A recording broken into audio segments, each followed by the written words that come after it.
Will the governor be stripped of his emergency powers? New York lawmakers are already planning to punish Andrew Cuomo as he faces those sexual harassment allegations.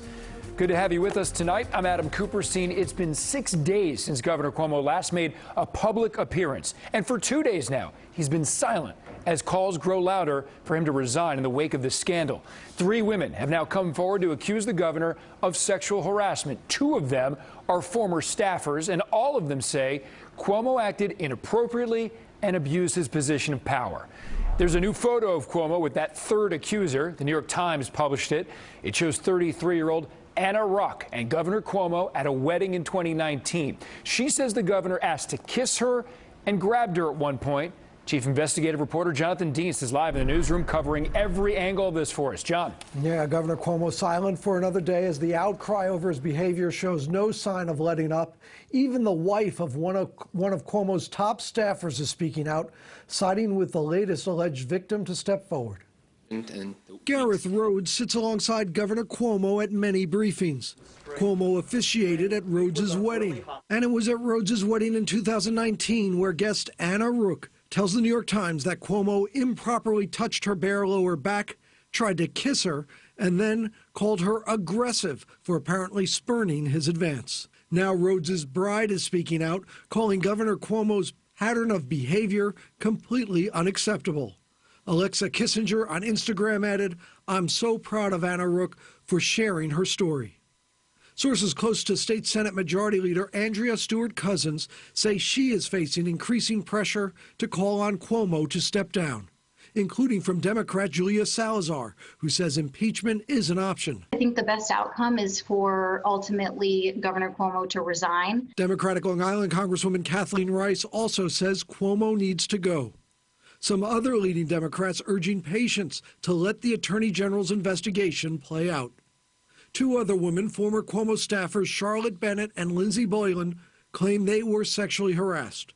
Cuomo denies any inappropriate touching, but issued an apology in a Sunday press release saying some of the things I have said have been misinterpreted as an unwanted flirtation. Cuomo's described some of his past behavior as playful.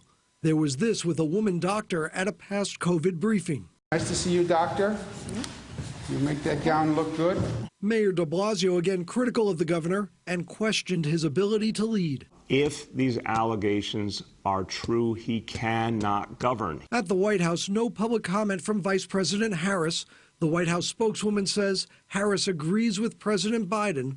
The women should be heard. I'm speaking on their behalf. That's how they feel.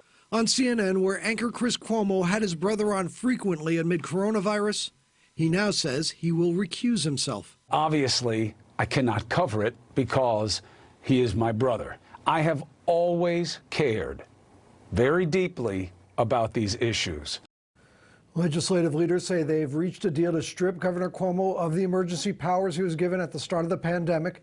This is a spokesman for State Attorney General Letitia James declined to comment if their office has received any additional harassment allegations to the 3 publicly reported so far.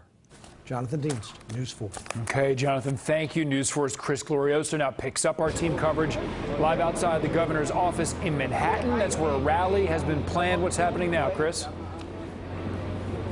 Well, protesters were scheduled to begin demonstrating here in front of the governor's Midtown office at this hour. Right now, just a handful of them here. But it is worth noting in their announcement of this demonstration, they called for the governor's resignation not just because of the latest harassment claims, but also because of his handling of the nursing home death scandal. They say both of those scandals are symptoms of the governor's personality.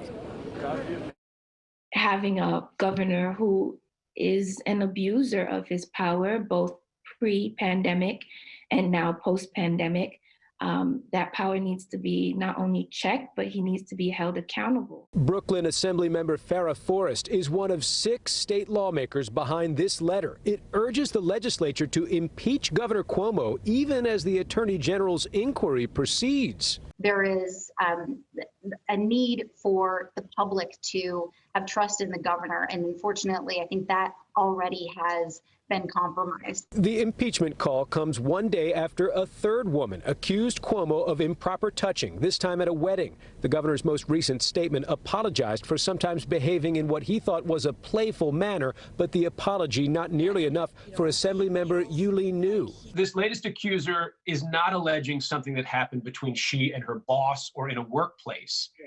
Is it still just as serious? Of course it's just as serious. I mean, the description of what happened is that she actually rejected his advances. He had put his hand onto her skin. Even as the state's most progressive Democrats call for Cuomo to step aside, the leader of the state party released a statement saying, "I urge all Democrats to unite in our determination to allow the Attorney General's investigation to do the work we've called for."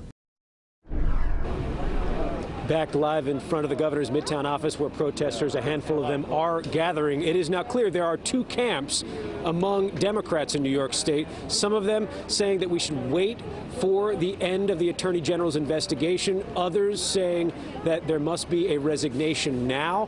I should point out that legislative leaders have yet to comment on this notion of possibly impeaching Governor Cuomo. That would be an extraordinary measure. Only one New York State governor has ever been impeached, and that was back in 1913.